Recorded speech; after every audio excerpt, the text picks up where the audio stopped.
सो एक और क्वेश्चन आ गया वी लुकअप का, देखते हैं कैसा क्वेश्चन है। Consider the following worksheet and calculate average and grade. क्या कैलकुलेट करना है? Average and grade. Grade should be calculated using V lookup and data range is H1 to I7।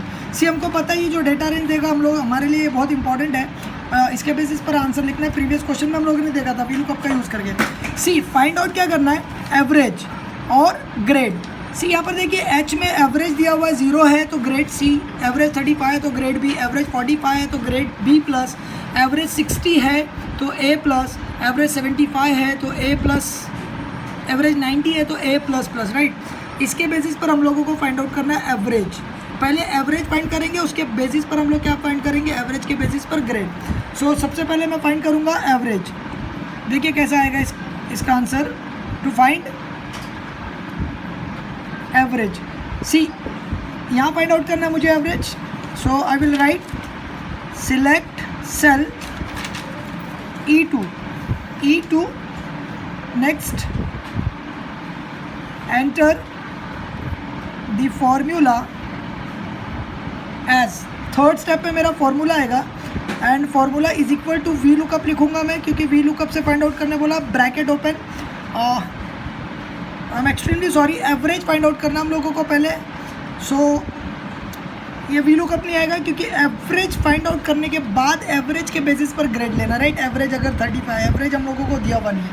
So average का formula you all know very well, is equal to average. Average आपको पूरा लिखना है, AVG नहीं लिखना है, वरना marks deduct हो सकता है, मार्क्स नहीं मिल सकता है, राइट। सो एवरेज किसका? देखिए 3 सब्जेक्ट्स दिया हुआ है यहाँ पर, स्टूडेंट का नेम दिया हुआ, मार्क्स 1, मार्क्स 2, मार्क्स 3। सो B2 से लेकर D2 तक, B2 range operator D2 enter, ये हो गया फाइंड एवरेज। और मुझे सारे लोगों का एवरेज फाइंड करना है, इसलिए मैं क्या लिखूंगा? एक नेक्स्ट स्टेप लिखूंगा, drag cell E2 up to E last है 9 bye using fill handle.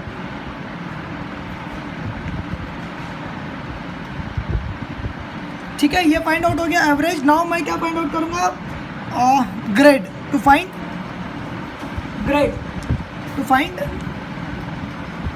Grade. Grade find करने के लिए मुझे क्या बोला? अगर एवरेज 0 तो ग्रेड C, एवरेज 35 है तो B, एवरेज 45 है तो B प्लस, एवरेज 60 है तो A, 75 है तो A प्लस और 90 है तो C। क्राइटेरिया यहाँ पर गिवन है H1 to I7, right. So ये वी लुकअप से फाइंड आउट करना मुझे ग्रेड। सबसे पहले मैं जो स्टेप लिखूंगा, क्या लिखूंगा? सिलेक्ट सेल, ग्रेड यहाँ पर फाइंड कर रहा हूँ F2, enter the formula as. Third step पर फॉर्मूला आएगा और वी लुकअप से फाइंड आउट करना है, इसलिए मैं is equal to V lookup लिखूंगा। V lookup bracket open. C अगर एवरेज 0 है तो C, एवरेज 35 है तो B, एवरेज 90 है तो A प्लस प्लस। मतलब जो भी मैं ग्रेड फाइंड करूँगा किसके बेसिस पर फाइंड करने वाला हूँ? एवरेज के बेसिस पर। और एवरेज मैंने कहा फाइंड किया E2 में। सो मैं यहाँ पर एवरेज E2 में फाइंड किया, इसलिए मैं लिख दूंगा E2, राइट। और रेंज गिवन है H1 to I7। देखिए 1 जो है वो उसमें हेडिंग है, राइट। हेडिंग को हम लोगों को छोड़ देना है और H2 से हम लोग लेंगे डेटा, और कहाँ तक लेंगे? I7 तक। सो $H $2 रेंज ऑपरेटर $I $7। सी मैंने 1 क्यों नहीं लिया? 1 में हेडिंग है, उसका हम लोगों को यूज़ नहीं है, इसीलिए मैंने 2 लिया। हम लोगों को हमेशा डेटा लेना होता है, और इसको मैं एब्सोल्यूट रेफरेंस बना रहा हूँ, ताकि मैं ड्रैग करूँगा तो ये चेंज नहीं होना चाहिए, हमेशा इतना ही रहेगा, राइट।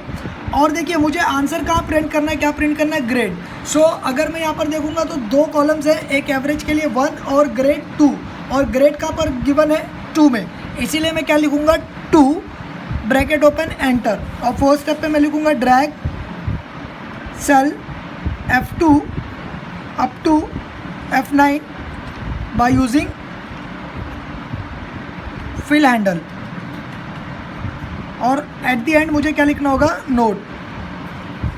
नोट इसलिए क्योंकि ये साइन का जो आप ये जो साइन बनाते हो वो क्या इंडिकेट करता है? एंटर की, इंडिकेट्स एंटर की। सो ये आपका 8 मार्क का क्वेश्चन हो गया complete. Thank you very much, bye.